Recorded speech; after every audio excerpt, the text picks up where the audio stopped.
오늘 읽은 본문의 말씀을 중심으로 해서 누구든지라고 하는 제목으로 함께 하나님의 말씀 앞으로 나아가기를 소원합니다. 우리는 성경을 하나님의 말씀으로 믿고 따르고 있습니다. 그런데 여기에는 현실적인 문제들이 있습니다. 어떤 문제인가 하면 성경을 열심히 읽고 아무리 암송을 많이 해도 우리가 이 땅을 살아가면서 겪게 되는 모든 문제들에 대해서 일일이 다 이 성경이 답을 주지는 않기 때문입니다. 목사인 저도 하나님의 뜻을 이루기 위해서 구체적으로 어떻게 해야 하고 우리 교회가 무엇을 해야 하는지에 대해 확신할 수가 없어서 고민을 참 많이 하고 있습니다. 지난주에 성품 세미나 때 보니까 제가 안정과 신중이 압도적으로 높이 나왔더라고요.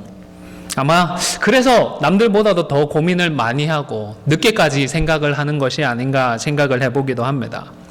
여러분, 성경이 구체적으로 말씀해 주지 않는 그런 일들에 대해서는 우리가 어떻게 해야 할까요? 먹든지 마시든지 다 무엇을 위해 해야 되죠? 주를 위해서 해야 하는데 구체적으로 무엇을 해야, 어떻게 해야 하나님께 영광이 될까요? 2주 전에 나누었던 그 말씀을 다시 기억해 보시기를 바랍니다. 예레미야 32장의 본문을 중심으로 해서 우리 성도는 이미 하나님께서 주신 그 말씀을, 분명한 말씀을 붙들고서 나름대로 고민을 하고, 그리고 믿음에 기초한 무엇을 해야 된다고요? 결단을 해야 되고 선택을 해야 한다. 하나님께서 일일이 다 말씀해 주지 않더라도 이미 주신 말씀들을 가지고 우리가 제대로 선택할 수가 있고 결단을 할 수가 있습니다. 예레미야 본문에서는 먼저 하나님의 말씀이 있었습니다. 사촌 하나멜이 와서 기업 물을 권리를 사용해서 자기 밭을 좀 사달라고 부탁할 것임을 하나님께서 알려주셨습니다. 그런데 제가 이 말씀을 묵상할 때에 좀 느꼈던 것은 이왕 말씀해 주실 그 김에 찔끔찔끔 말씀해 주시는 것이 아니라 디테일한 부분까지 좀 확실하게 말씀해 주셨으면 더 좋았을 것 같습니다. 그런데 하나님은 달랑 누가 올 건데 알아서 해라 이러시고 마는 것입니다. 어떻게 해라고는 말씀하지 않으셨습니다. 그래서요, 하나님 어떻게 하라고요? 다른 사람도 있는데 왜 하필 제가 그 일을 해야 합니까? 라는 생각도 들었을 것 같습니다. 그래도 선지자는 선지자였던 것 같습니다. 충분하지 않은 것 같은데 라는 생각이 들고, 나만 그 일을 해야 하면 좀 억울한데 라는 생각이 들지만 그래도 말씀을 듣고서 믿음의 결단을 했기 때문입니다. 그리고 그냥 대충 끝내버린 것도 아니고 법과 규례에 따라서 매매 증서까지 확실하게 구비를 해두었습니다. 그런데 이 모든 일 후에 비로소 놀라운 일이 나타납니다. 화면을 보시면서 예레미야 32장 14절과 15절의 말씀을 함께 읽도록 하겠습니다. 시작. 아멘.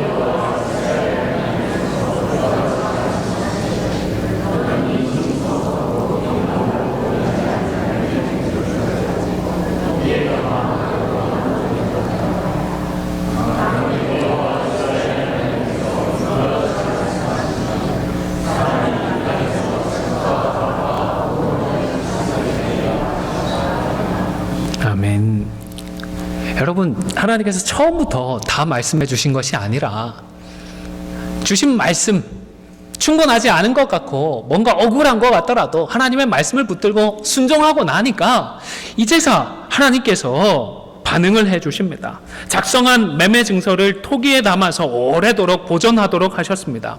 오늘날로 하면 안전금고에다가 잃어버리지 않도록, 손실되지 않도록 잘 보관을 해두라는 그런 말씀이겠지요. 그리고 이어서 다시 말씀을 주셔서는 선지자가 했던 그 결단을 어떻게 사용할 것인지, 또 매매 증서를 토기에 오래도록 보관하시는 이유는 무엇인지 비로소 충분하게 알려주셨습니다.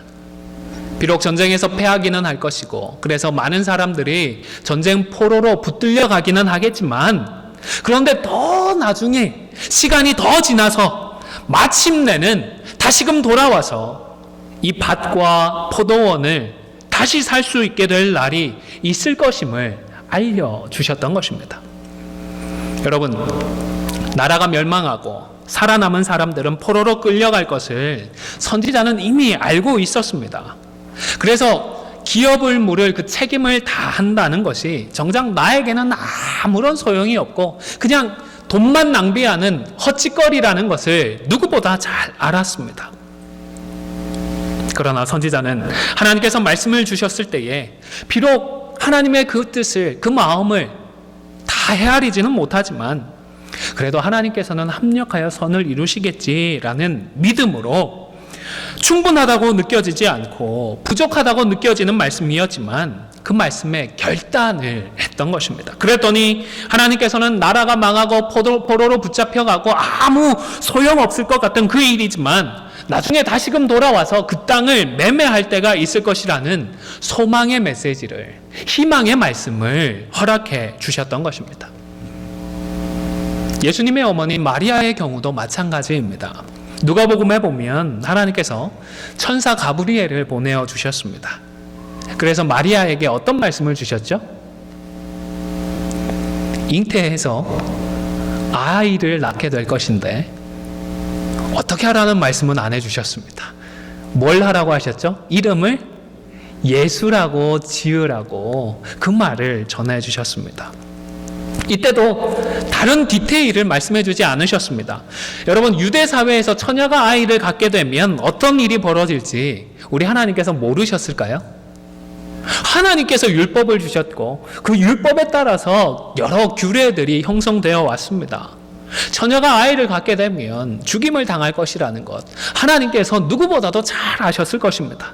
그런데 처녀의 몸으로 잉태할 것을 말씀해 주시면서 하나님께서 주셨던 말씀은 이름을 예수라고 지어 이것밖에 없었던 것입니다.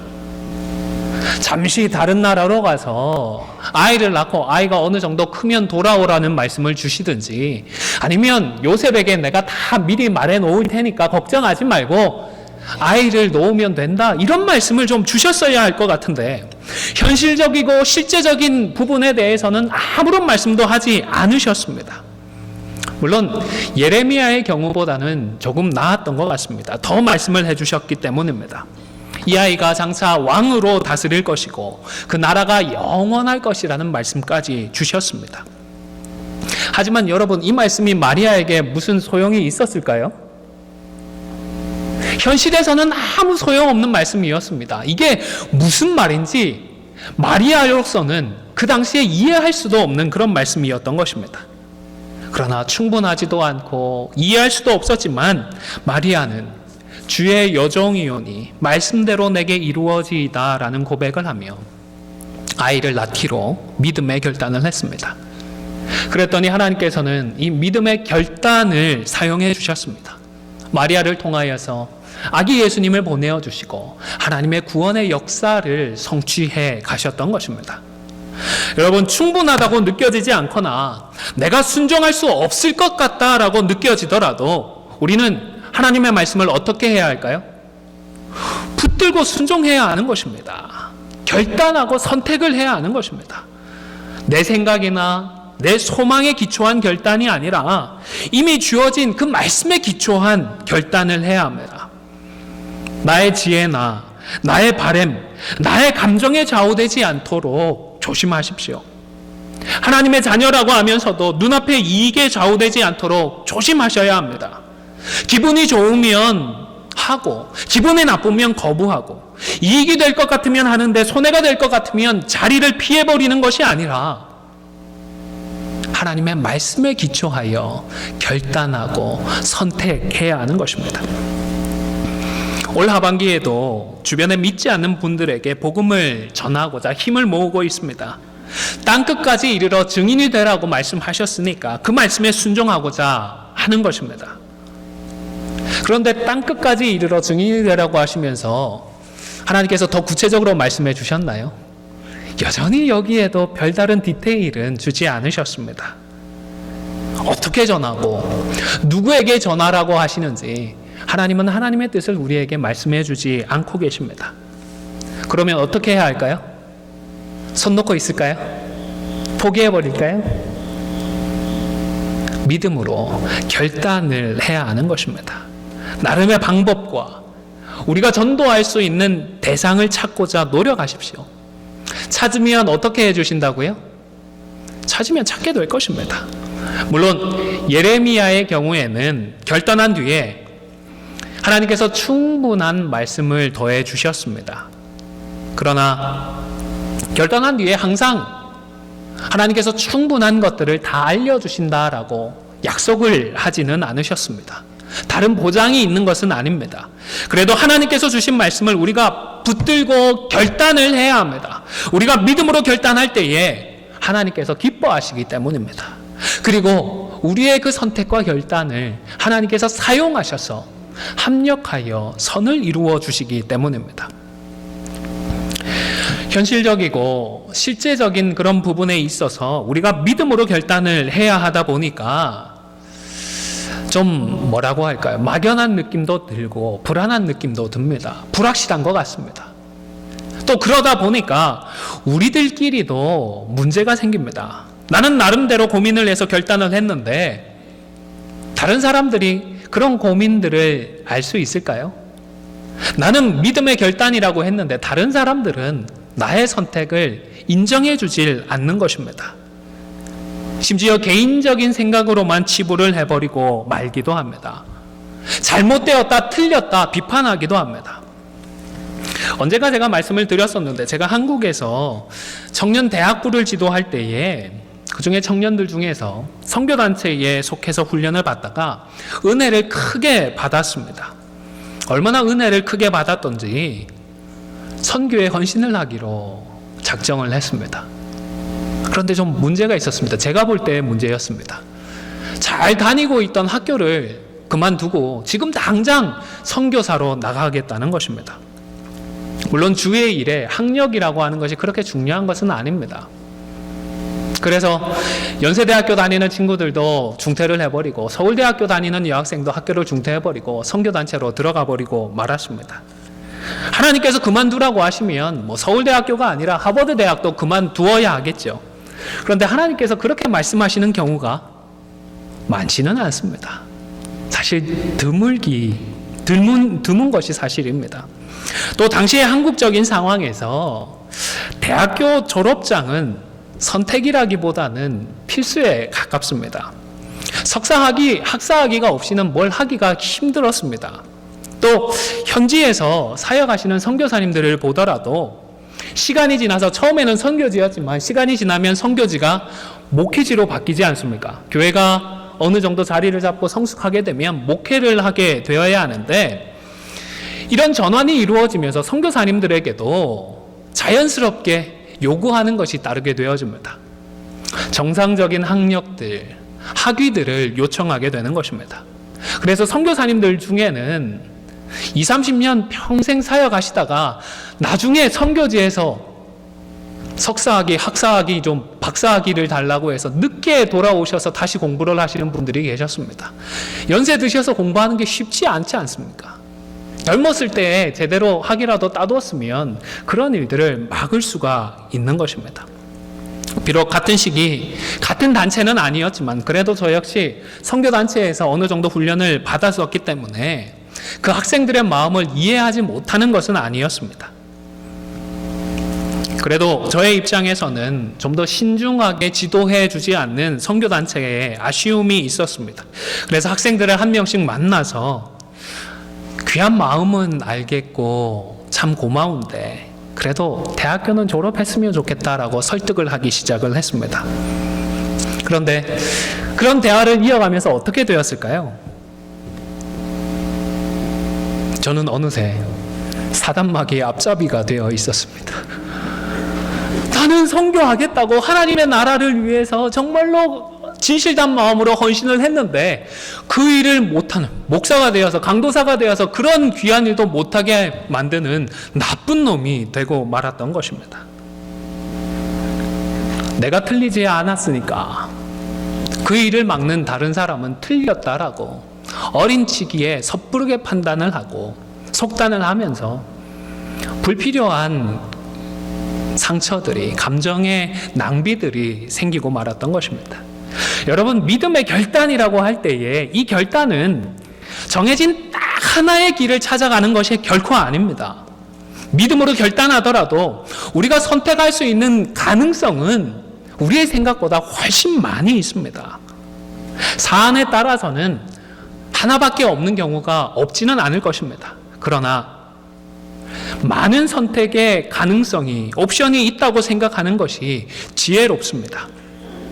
어떤 선택을 하든지 성경적으로 문제가 없으면 되는 것입니다. 어떤 선택을 하든지 교회 법의 울타리 안에서 하면 되는 것입니다. 덕이 되면 더 좋겠지요. 유익이 되면 더 좋겠습니다. 나름의 합당한 이유와 선한 목적을 가지고서 믿음으로 결단을 하면 충분히 잘하는 일이고 하나님께서 기뻐해 주시고 하나님께서 들어서 사용을 해 주시는 것입니다. 여러분, 다른 사람의 생각이 나와 다르다고 해서 틀렸다, 잘못되었다 속단하지 마시기를 바랍니다. 내가 옳기 때문에 상대방이 틀린 것이 결코 아닙니다. 이제는 이 사실을 머리가 아니라 우리의 가슴에서 믿고 따를 수 있기를 주님의 이름으로 간절히 축원을 드립니다. 물론 둘 다 틀린 경우가 없지는 않습니다. 그럼에도 불구하고 내가 옳으니까 남이 틀렸다거나 내가 옳으니까 내 생각대로만 해야 한다라고 자기 주장만을 펼쳐서 갈등의 골을 파지 않도록 조심해야 하겠습니다. 둘 다 틀려서 문제가 되는 경우보다는 섣불리 판단하고 속단을 해서 문제가 생기는 경우들이 압도적으로 많기 때문입니다. 여러분, 다 잘하는 일로 다툴 이유가 없지 않겠습니까? 다 좋은 일인데 서로 충돌할 이유가 없지 않겠습니까? 마귀가 조장하는 일입니다. 마귀가 기뻐하는 일을 우리가 할 이유가 없는 것입니다.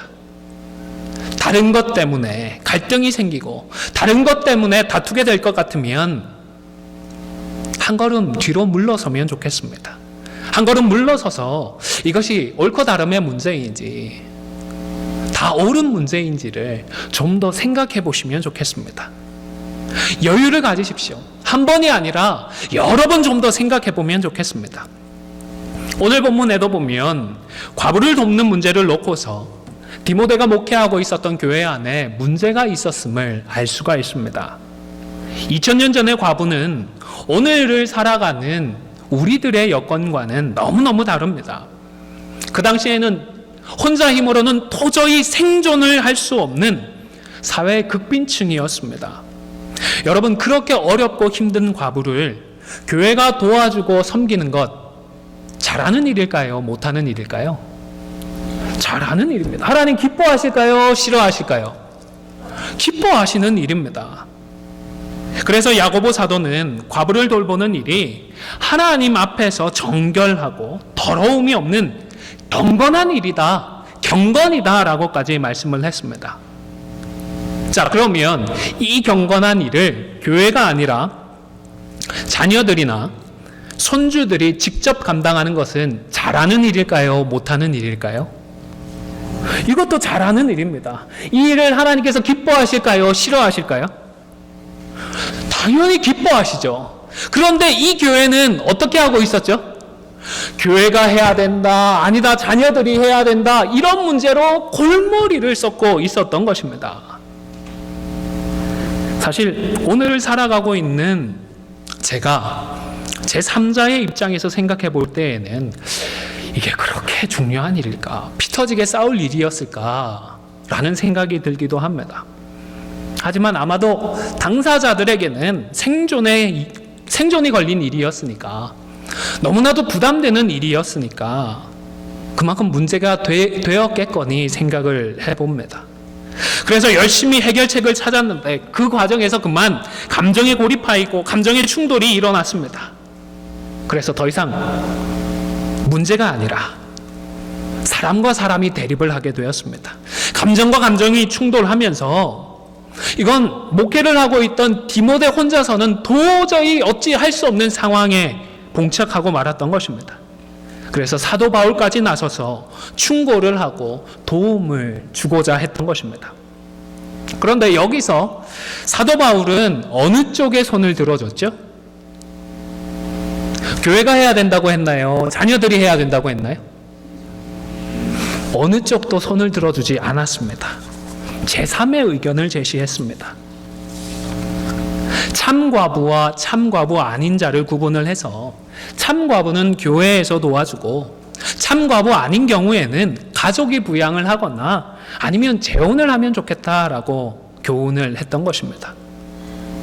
양쪽이 다 하나님 앞에서 잘하는 일이고 좋은 일이기 때문에 사실 약간의 교통정리만 해주는 것으로도 충분히 해결 방법을 찾을 수가 있었던 것입니다. 여러분 잊지 마시기를 바랍니다. 주 안에서 방법은 따라해 보실까요? 많다. 한 번 더 따라해 보실까요? 방법은 많다. 네, 하나님께서 인정해 주시는 단 하나의 방법을 찾으려고 너무 노력하지 마십시오. 가장 좋은 한 가지 방법을 찾기 위해서 싸우지 마십시오. 내 생각과 판단이 하나님께서 유일하게 인정하는 단 하나의 정답이라고 단정짓고 속단하지도 마십시오. 대신에 더 많은 성도들이 동의할 수 있는 또 다른 방법을 찾고자 노력하십시오. 가능한 많은 성도들이 기쁘게 동참할 수 있는 또 다른 방법을 찾으면 되는 것입니다. 2000년 전과는 달리 오늘날에는 남편이 없다고 하더라도 운신할 수 있는 폭이 많이 넓어졌습니다. 여전히 쉽지는 않습니다. 하지만 복지 차원에서 정부로부터 어느 정도 도움을 받기도 하고 이제는 우리 여성들도 얼마든지 능력을 인정받으면서 일할 수가 있습니다. 그러다 보니까 오늘 본문이 우리와는 좀 거리가 먼 것처럼 관련이 적은 것처럼 느껴질 수도 있습니다. 과부들처럼 어려운 사람들이 있는 교회들만 좀 더 신경을 쓰면 되는 말씀이라고도 생각을 할지 모르겠습니다. 그러나 성경은 오늘을 살아가고 있는 나에게 주시는 말씀입니다. 과거 누군가에게 주셨던 말씀이 아니라 오늘 나에게 주는 말씀이고 오늘 이 자리에 있는 다른 누군가에게 주시는 말씀이 아니라 나에게 주는 말씀입니다. 지금 이 순간 바로 내가 생명의 말씀을 들어야 합니다. 내게 주시는 하나님의 세미한 음성을 들을 수 있어야 하는 것입니다. 그래서 오늘 본문과 같은 경우에는 결론이 난 그 결과보다는 결론을 내리기 위해서 바울이 적용했던 그 원리와 원칙들을 기억하고 적용하는 것이 유익한 것 같습니다. 고린도전서 7장의 경우에도 보면 결혼에 대한 교훈이 있습니다. 이 본문을 읽으면서 이제는 나는 결혼했으니까 신경 쓸 필요가 없어 이렇게 읽지는 않으시죠? 단순히 결혼을 하고 안 하고의 문제가 아니라 주 안에서 잘하고 더 잘하고의 문제로 우리가 나에게 주시는 말씀으로 받고 있지 않습니까? 오늘 본문의 말씀에서도 바로 지금 나에게 주시는 하나님의 말씀을 찾을 수가 있는 것입니다. 그 첫 번째로는 믿는 자도 경우에 따라서는 불신자보다 어떨 수 있다고요? 불신자보다 더 악할 수 있음을 기억해야 하겠습니다. 화면을 보시면서 8절 말씀을 함께 읽겠습니다. 시작. 누구든지 자기 친족, 특히 자기 가족을 돌보지 아니하면 믿음을 배반한 자요 불신자보다 더 악한 자니라. 서두에 보면 뭐라고 말씀을 하죠? 누구든지. 이 말은 뭐죠? 나는 여기에 포함된다는 말인가요? 포함되지 않는다는 말인가요? 나도 포함되는 말입니다. 사도 바울도 포함이 되고 디모데도 포함되고 예수 믿는 사람들 중에서 누구든지 자칫 잘못하면 불신자보다 더 악한 사람이 될 수 있다라고 말씀을 하고 있는 것입니다. 아무리 예수를 믿는다고 해도 마음과 생각을 지키지 못하면 불신자보다 더 악한 자로 전락해 버릴 수 있는 자들이 우리들입니다. 처음부터는 아니었는데 일이 꼬이고 감정이 상하게 되면서 그만 마음을 잃고 마치 하나님을 믿지 않는 사람처럼 말하고 행동해 버릴 수가 있는 것입니다. 1절에 보면 늙은이를 꾸짖지 말고 권하되 아버지에게 하듯하며 젊은이에게는 형제에게 하듯하고 했습니다. 유대 사회는 십계명과 관련을 해서 어른들을 공경하는 문화가 있었습니다. 사실 이런 부분에 있어서는 우리 한국 사람들이 훨씬 더 잘하고 있는 것 같습니다. 훨씬 엄격한 것 같습니다. 그러다 보니까 부작용까지 있는 것 같아서 이런 말도 있죠. 나이가 뭐라고요? 혹시 못 들어보셨습니까? 나이가 깡패다, 이런 표현까지 있습니다. 토론을 하고 뭔가를 하려고 하는데 나와는 다릅니다. 그래서 갈등이 생기고 충돌이 일어나는데, 그러면 사람들은 손쉬운 방법으로 억누르려고 합니다. 한국 사람들은 어떻게 하죠? 나이도 어린 녀석이 감히 누구 앞에서, 이런 말들을 합니다. 그런데 바울에 따르면 이렇게 하지 말고 어린 사람도 어떻게 하라고요? 형제를 대하듯 귀하게 대하라고 말씀을 하는 것입니다. 그렇게 어른을 공경하는 사회에서 그러면 어른들은 왜 꾸짖지? 라는 예리한 생각을 하시는 분도 계실 것 같습니다. 그 당시에는 노예제도가 있었습니다. 노예들은 사람 취급도 받지 못했습니다. 그래서인지 예수님의 사랑을 이 노예들이 먼저 받아들이고 예수를 믿게 되었습니다. 세상에서는 노예 신분인 어른들과 그리고 노예 아닌 그런 사람들이지만 교회 안에서는 다 형제로, 자매로, 어른들과 자녀들로 함께 모이게 됩니다. 그런데 그 사이에 갈등이 있을 때에 어떤 일들이 일어났을까요? 사회에서 그 신분을 가지고 나와 의견이 다른 사람들을 찍어 누르려고 했던 것입니다. 어디 노예가 그런 얘기를 해? 하며 어른들을 무시하고 타박하고 꾸짖는 일들이 교회 안에 일어났던 것입니다. 여러분, 우리 성도는 예수를 믿고 새로운 피조물이 된 자들입니다. 이 말은 이제는 죄에 지지 않고 하나님의 말씀에 순종할 수 있는 존재가 되었다는 것이지, 예수 믿었다고 해서 모두가 흠도 없고 점도 없는 그런 완벽한 존재로 변화되었다는 것은 아닙니다. 그래서 감정이 상하고 눈앞에 이익에 미혹이 되면 얼마든지 불신자보다 더 악해질 수가 있는, 깨어지기 쉬운 그릇과도 같은 존재임을 기억해야 하는 것입니다. 사람을 신뢰하지 말아야 합니다. 나를 그만큼 믿지 말아야 하는 것입니다. 또 나는 그렇게 하지 못하면서 다른 성도에게는 나보다 더 높은 성경적인 기준을 요구하면서 비판하고 정죄하지 않도록 조심하는 것이 지혜로운 것입니다. 물론 이런 사실을 감안하더라도 믿음을 배반했다, 불신자보다 더 악하다라고 하는 이런 표현이 좀 지나친 것 같다라는 생각이 들기도 합니다. 그러나 여기서 믿음을 배반했다거나 불신자보다 악하다고 해서 그런 사람이 구원을 받지 못한다, 구원받지 못했다라는 그런 말은 결코 아닙니다. 왜냐하면 우리의 구원은 행위에 의한 것이 아니기 때문입니다. 우리는 어떻게 구원을 받죠? 십자가와 부활의 예수님을 믿는 그 믿음으로 구원을 받습니다. 우리의 행위에 의해서 좌우되거나 결정되지 않습니다. 그러나 우리의 구원을 이루어가는 이 과정 중에서 마음과 생각을 지키지 않으면 믿지 않는 자보다 더 악한 자처럼 행할 수 있는 존재가 우리들입니다. 그래서 복음의 진보를 가리고 하나님의 영광을 가릴 수가 있는 것입니다. 다른 형제를 실족하게 할 수 있습니다. 교회의 덕을 가릴 수가 있습니다. 그래서 경계해야 하는 것입니다. 그래서 마음과 생각을 지켜야 하는 것입니다. 자, 그러면 오늘 본문에서 불신자보다 더 악한 자는 어떻게 하는 자입니까? 무엇을 하는 자입니까? 1차적으로는 과부 어머니를 돌아보지 않고 과부 친척에 대한 책임을 다하지 않는 그런 사람들입니다.